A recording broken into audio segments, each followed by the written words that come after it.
This here, what you're looking at, is a futures chain. A chain is a very important concept in derivatives and in futures trading. So when you're dealing with something like stocks or currencies, it's not much of a guessing game about what exactly you should trade. If you want to buy shares in Tesla, you buy shares in Tesla. It's not like you have 20 different Tesla shares to pick from. In the futures world, you always have many different contracts trading at the same time. This is called a chain. So this is a snapshot of which contracts were traded at the time I took this screenshot, which deliveries were open.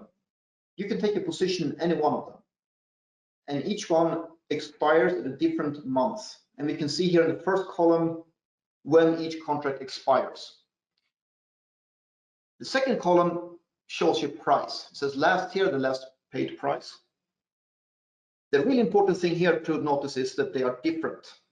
It might not look big, but the prices are not the same. And this is a key thing which we will be looking at today, the price difference for the different deliverables, different months.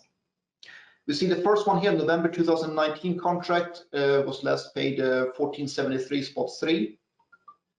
But if you go up to December 2020, there was 1503 spot 2. So this makes a big difference over time, and how much we will look at in a moment. The last two columns there show measurement of activity or liquidity. Volume is something that I'm sure you're used to in whatever asset class you're used to trading. If I make a trade right now, if I buy one contract, the volume will tick up by 1 for that delivery. Open interest might be new to you. That's an important one. Open interest tells you how many active contracts there are at the moment.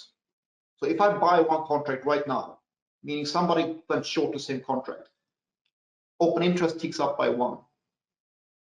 If I sell the contract 20 minutes later, so I exit, I sell to close my contract, the open interest will tick down by 1.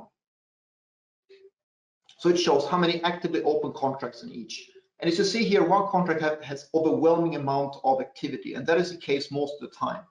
For most futures trading strategies, you only trade the most active one.